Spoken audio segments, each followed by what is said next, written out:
سب سے پہلے تو مہاجن ٹولی کے جتنے لوگ ہیں اور جلسہ کمیٹی سبھی نوجوان بہت بہت مبارک ہو جنہوں نے یہ محفل جو اللہ کے رسول کی محفل ہے اس محفل کو اتنے اچھے سے سجایا ہے۔ اللہ ہم سب کی دنیا اور آخرت کو بھی ایسے ہی سجا دے رب العالمین۔ اور اس محفل اس جلسے کے بارے میں ہمارے آپ کے آقا جناب محمد رسول اللہ صلی اللہ علیہ وسلم ارشاد فرماتے ہیں کہ اللہ کے کچھ مخصوص فرشتے ہیں جو پوری دنیا میں گھوما کرتے ہیں، اور جہاں پر بھی چاہے وہ تنہا آدمی ہو چاہے جماعت کے ساتھ ہو، جہاں اللہ کا ذکر اللہ کا بیان ہوتا ہے اللہ کے رسول کا بیان ہوتا ہے، فوراً وہ فرشتے آ کے اس محفل کو اپنے نورانی پروں سے چھپا لیتے ہیں، اور جب تک ان کے اوپر رحمت کی بارش ہوتی رہتی ہے، اور جب وہ محفل ختم ہوتی ہے تب وہ فرشتے اللہ کے پاس جاتے ہیں اور کہتے ہیں کہ یا رب العالمین فلاں بستی میں فلاں گاؤں میں فلاں بن فلاں آپ کے محبوب کے ذکر میں لگا ہوا تھا، تو اللہ پوچھتے ہیں کہ وہ کیا چاہ رہے تھے، تو فرشتے کہتے ہیں، سب اپنی اپنی بات بتاتے ہیں کہ کوئی بیمار تھا تو اس سے شفا مانگ رہا تھا، کوئی بے روزگار تھا تو روزی مانگ رہا تھا، کوئی دکھی تھا تو دکھ کو دور کرنے کی دعا مانگ رہا تھا، کوئی بے اولاد تھا تو اولاد مانگ رہا تھا۔ ایسے ہی سب فرشتے اللہ کے دربار میں پیش کرتے ہیں۔ پھر اس کے بعد ایک فرشتہ کہتا ہے یا رب العالمین یہ باتیں تو سب کی ایک الگ الگ باتیں ہیں، مگر ایک بات پوری اجتماعی ہے، جتنے محفل میں عورت مرد تھے سب ایک تمنا لے کے بیٹھے ہوئے تھے کہ مرنے کے بعد اللہ ہماری مغفرت فرما دے۔ تو یہ سننے کے بعد اللہ کہتے ہیں ٹھیک ہے تم لوگ گواہ رہنا، جتنے لوگ اس جلسے میں آئے تھے اس محفل میں آئے تھے سب کی ہم نے مغفرت فرما دی۔ پھر اس کے بعد ایک فرشتہ اٹھتا ہے کہتا ہے یا رب العالمین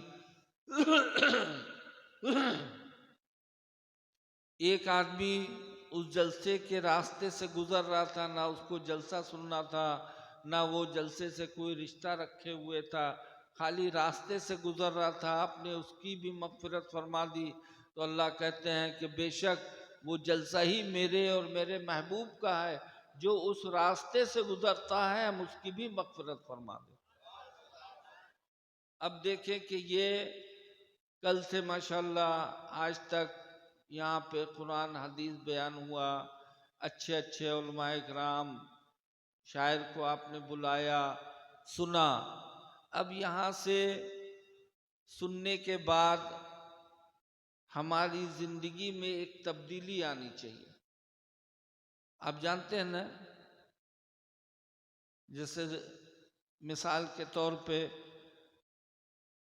ایک دلہن ہوتی ہے، دلہن بھلے ہی ایسے شادی چلے مگر جس دن شادی ہوتی ہے اس دن دلہن کو سجایا جاتا ہے، سب لوگ اس کے دوست یار مل کے لڑکیاں مل کے اس کو سجاتے ہیں کہ آج کے دن یہ سب سے اچھی لگے۔ ایسے ہی دولہا کو بھی ہے، جس دن شادی ہوتی ہے اس دن اس کو سجایا جاتا ہے کہ یہ آج اچھا لگے، سب سے الگ ہٹے۔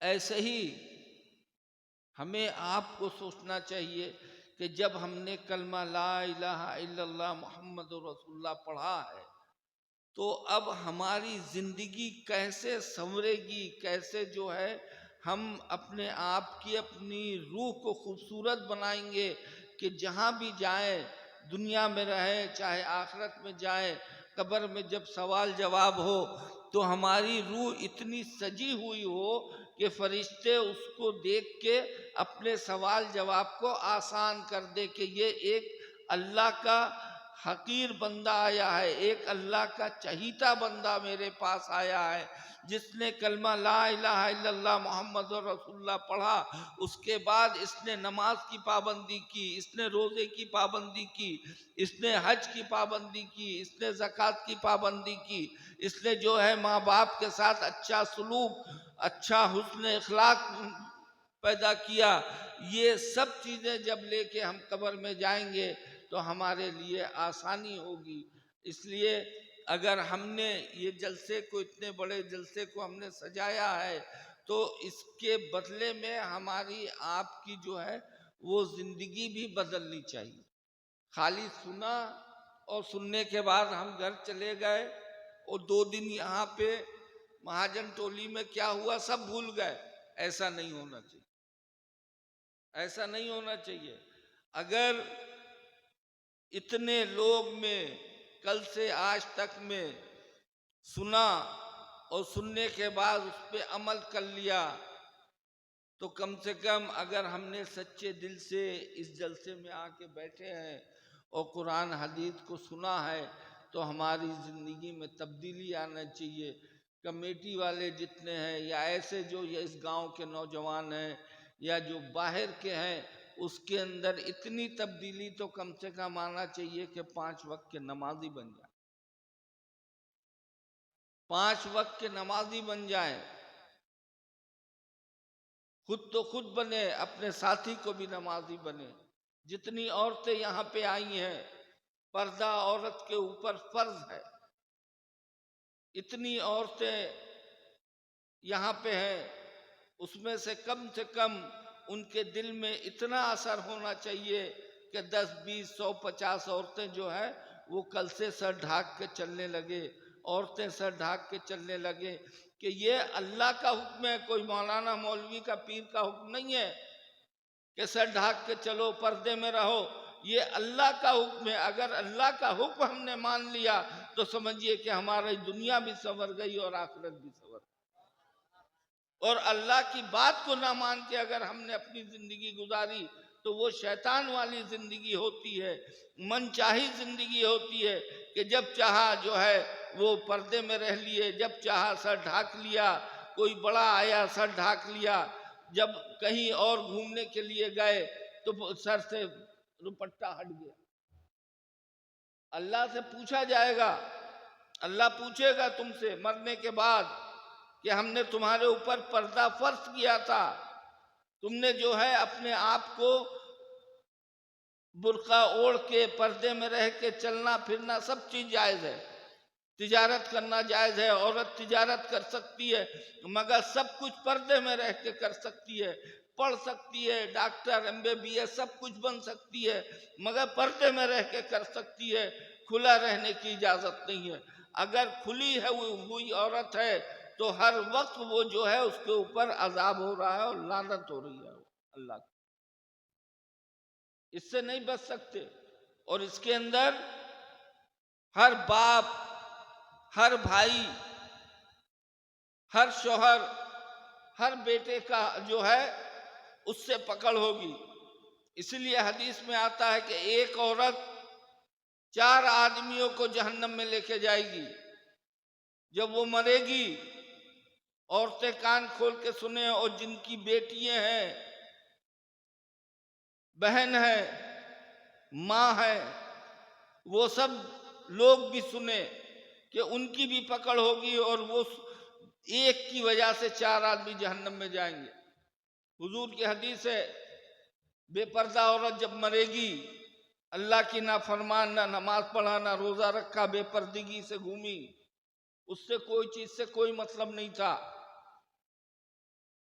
جب مرے گی اللہ کا حکم ہوگا کہ اس عورت کو جہنم میں لے کے جاؤ۔ وہ عورت کہے گی یا رب العالمین، اگر آج ہم جہنم میں جا رہے ہیں تو اس کے پیچھے ایک آدمی کا ہاتھ ہے، اس کو بھی بلایا جائے۔ اللہ پوچھے گا وہ کون ہے؟ وہ عورت کہے گی میرے باپ کو بلایا جائے۔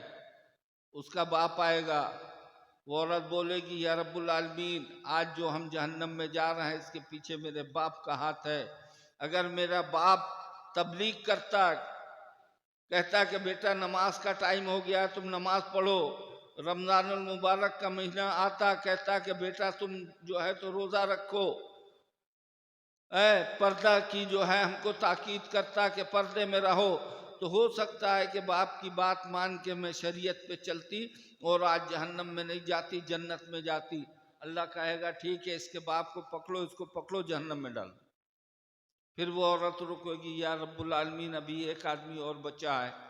اللہ پوچھے گا، اللہ کو سب معلوم ہے، یہ ہم کو سبق دینے کے لیے یہ حدیث ہے کہ ہم سدھر جائیں، اللہ سے ڈرنا سیکھ جائیں، اللہ کے عذاب سے ڈرنا سیکھ جائیں، جہنم کے عذاب سے ڈرنا سیکھ جائیں۔ وہ عورت بولے گی میرے بھائی کو بلایا جائے، اس کا بھائی آئے گا۔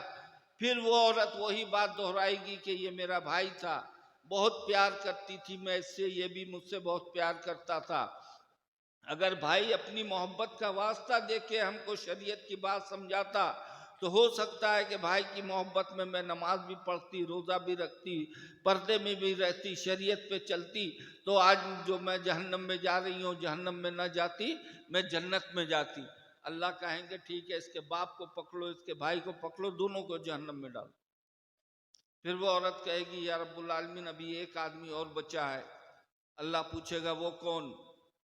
پھر وہ عورت کہے گی یا رب العالمین میرے شوہر کو بلایا جائے، اس لیے کہ جب تک میری شادی نہیں ہوئی تھی میرا مالک میرا باپ اور میرا بھائی تھا، اور جب شادی ہو گئی ہم نکاح میں چلے گئے، اس وقت سے میرا مالک میرا شوہر ہو گیا۔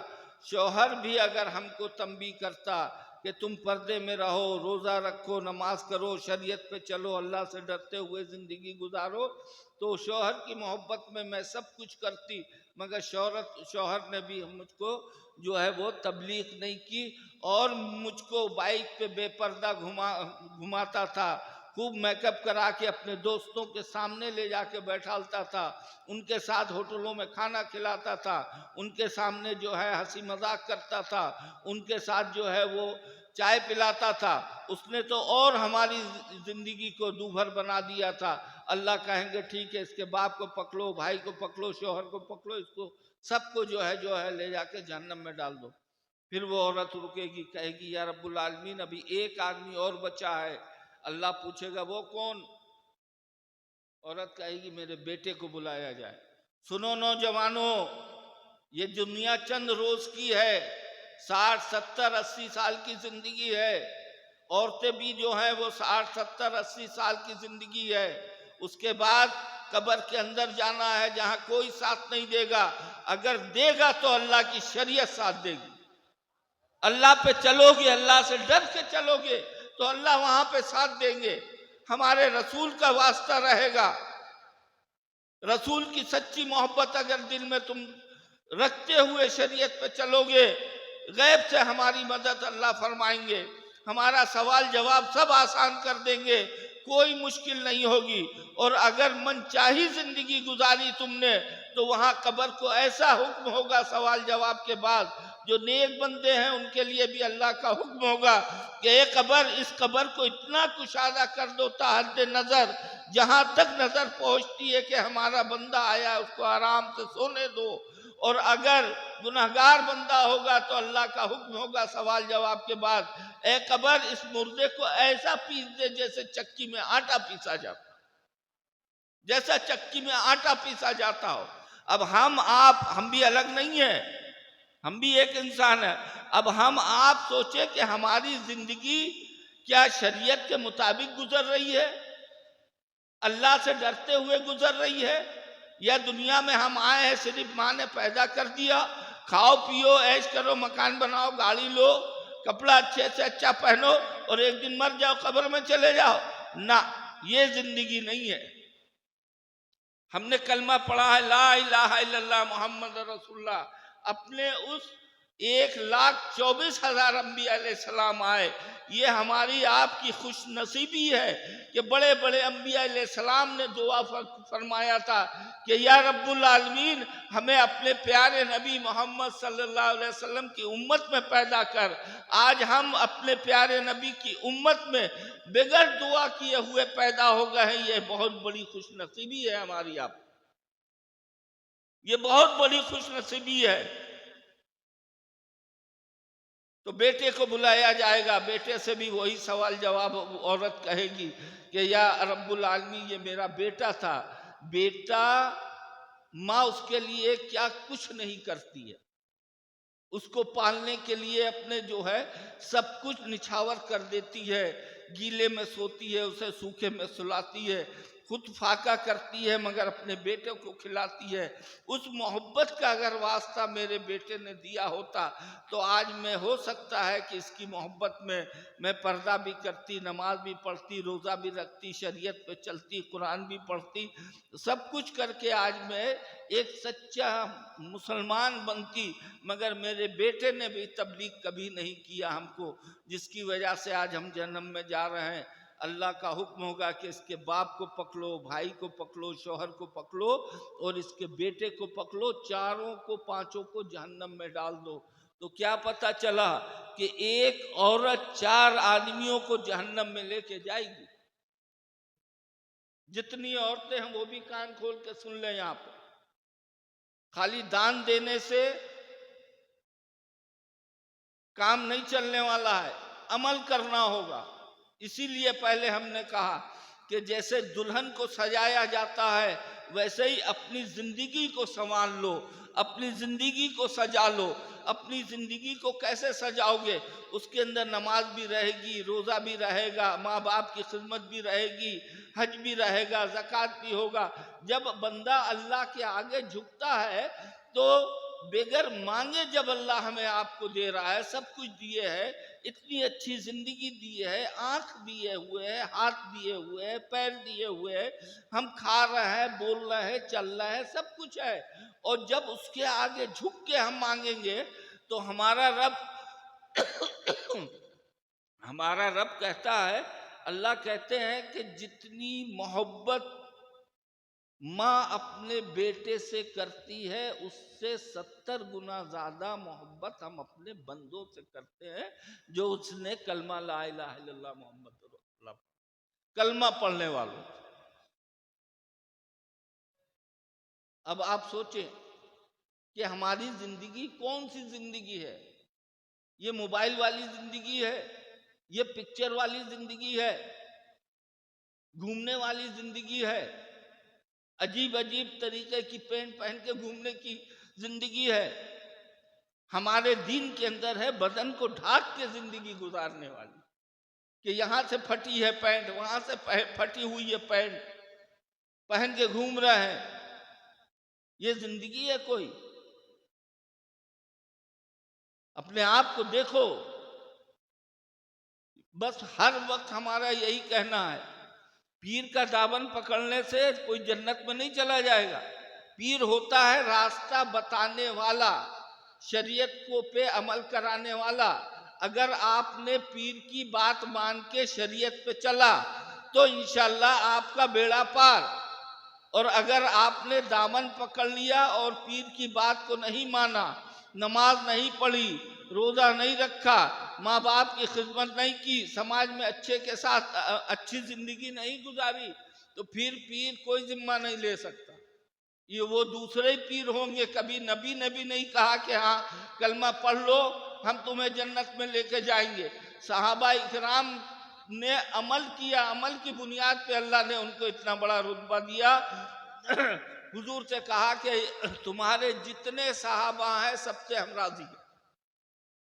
آپ دیکھ لیں، ایک دفعہ حضور کے پاس ایک صحابی آئے، کہنے لگے کہ یا رسول اللہ بہت غریب ہیں، فاقہ کشی. فاقہ مطلب جانتے ہیں؟ سنو بھائی، فاقہ مطلب کئی دن سے کھانا نہیں کھایا، گھر میں کچھ نہیں ہے کہ کھانا کھا کے پیٹ بھر سکے. نبی کے پاس گئے تو اب دیکھیں کہ ہمارے نبی نے کیا سبق دیا. ہمارا تو عقیدہ ہے کہ وہ آدمی جو فریاد لے کے گئے تھے صحابہ، ہمارے نبی اگر ایسے دھول بھی اٹھا کے دے دیتے تو وہ سونا بن جاتا. کیا مولانا ہے نا، سونا بن جاتا. مگر ہمارے نبی نے کیا کہا؟ نہیں، گھر جاؤ، گھر جانے کے بعد وضو کرو اور 2 رکعت نماز نفل حاجت کی پڑھتے رہو، اللہ تمہاری مدد فرمائے گا. کیا کہا ہمارے نبی نے؟ گھر جاؤ، وضو کرو، 2 رکعت نماز نفل حاجت کی پڑھو، اللہ تمہاری مدد فرمائے گا. وہ صحابی آئے، گھر پہ وضو کیا، نماز پڑھنے لگے. بیوی سے بھی کہا، بیوی بھی پڑھنے لگی. کچھ رکعتیں پڑھی، سلام پھیرا، بیوی سے پوچھا کچھ آیا؟ کہا کہ بیوی نے کہا نہیں. پھر نماز پڑھنے لگے، پھر کچھ رکعت پڑھا، پوچھا بیوی سے کچھ آیا؟ تو بیوی نے کہا کہ ہاں، گھر میں پہلے جو چکی ہوتی تھی نا، آٹے والی، گیہوں پیسنے والی، معلوم ہے؟ دیکھا ہے آپ لوگ نے، فوٹو میں دیکھا ہوگا، ہے کہ نہیں؟ چکی جو ہے وہ. بیوی نے کہا چکی چل رہی ہے گھر میں اور اس میں سے آٹا نکل رہا ہے. دونوں آدمیوں نے، صحابہ نے، ان کی بیوی نے جو ہے، چکی چلتی گئی، آٹا آیا، گھر کا سب برتن بھر لیا. بھرنے کے بعد وہ صحابی کے خیال آیا کہ یہ چکی سے آٹا آ کیسے رہا ہے، اس کو دیکھا جائے. تو انہوں نے جیسے اٹھا کے دیکھا، آٹا آنا بند ہو گیا. بہت ٹینشن میں آئے، گئے نبی کے پاس، کہا کہ یا رسول اللہ، آئے تھے آپ کے پاس، ایسے ایسے آپ نے کہا تھا نماز پڑھنے کو، ہم نے نماز شروع کی، اللہ نے دینا شروع کر دیا. سبحان اللہ ہے، دینا شروع کیا. ہمارے دل میں آیا کہ آٹا آ کہاں سے رہا ہے. جیسے چکی آیا، چکی اٹھائی، دیکھا آٹا آنا بند ہو گیا. ہمارے نبی نے کہا کہ اگر تم چکی اٹھا کے نہ دیکھتے تو تمہارے گھر سے قیامت تک آتا رہتا، بند نہ ہوتا. تو اب دیکھیں کہ یہ نفل نماز پڑھنے کی اتنی برکت ہے کہ گھر میں کچھ نہ ہو، اللہ سب بھر دے. اگر ہم آپ 5 ٹائم فرض نماز پڑھیں گے تو اللہ کتنا دے گا کہ رکھنے کی جگہ نہیں ہوگی، رکھنے کی جگہ نہیں ہوگی. اللہ سے دوستی کر کے تو دیکھو، وہ ایسا رب العالمین ہے، وہ ایسا رب ہے کہ اپنے بندوں کا ہاتھ کبھی خالی نہیں کرنے دیتا، خالی نہیں ہونے دیتا. ایسا پیارا رب ہے جو 70 ماہ سے زیادہ محبت کرتا ہو، اس کی محبت کا کوئی ٹھکانہ ہی نہیں ہے. اپنے رب سے جڑ کے دیکھو، رب سے محبت کر کے دیکھو، رب سے ڈرنا سیکھ جاؤ. ہر وقت دیکھو، حضرت موسیٰ علیہ السلام کہتے ہیں کہ ہم نے کوہ طور پہ ایک تجلی دیکھی تھی. اللہ کی بڑی خواہش تھی، اللہ نے کہا آ جاؤ ہم دکھلائیں گے. شارٹ کٹ کر رہے ہیں، تھوڑا گرمی لگ رہی ہے. اللہ کی ایک تجلی دیکھی. اس کے بعد موسیٰ علیہ السلام کہہ رہے ہیں کہ ہزاروں میل دور اندھیری رات میں کالے پہاڑ پہ کالی چونٹی چلتی ہے، وہ بھی ہم دیکھ لیتے، وہ بھی ہم دیکھ لیتے. اب دیکھیں کہ ایک نبی کی طاقت، خالی اللہ کی تجلی نور دیکھنے کی یہ حالت ہو گئی، تو ہم آپ پوری کائنات جو ہے، اللہ ہمیں آپ کو ہر وقت دیکھ رہا ہے. ہم جھوٹ بول رہے ہیں تو بھی اللہ دیکھ رہا ہے، ہم کسی کی غیبت کر رہے ہیں تو بھی اللہ دیکھ رہا ہے، ہم ماں باپ کی نافرمانی کر رہے ہیں تو بھی اللہ دیکھ رہا ہے، ہم کسی سے جھوٹ بول کے تجارت کر رہے ہیں وہ بھی اللہ دیکھ رہا ہے. یعنی کہ ہماری ہر ایک چیز وہ اللہ سے چھپی نہیں ہے. میں پھر بھی ہم جو ہے تو شیر ہو کے گھوم رہے ہیں، کوئی ڈر ہی نہیں ہے اللہ کا. سب سے پہلے تو اللہ سے ڈرنا سیکھو اور ہر وقت موت کا خیال رکھو. آج ایک دن پورا ہوا، 28 تاریخ، سمجھو کہ ہماری زندگی کا ایک دن کم ہو گیا، ایک ایک دن زندگی کا کم ہو رہا ہے. مگر کوئی غم نہیں ہے. جیسے مثال کے طور پہ برف ہوتا نا، سلی آتی ہے بڑی، ہے نا، بڑی سلی آتی ہے برف کی، ویسے ہی ہم آپ ہیں. ماں کے پیٹ سے نکلے ایک ایک لمحہ ہمارا آپ کا موت کے قریب ہو رہا ہے.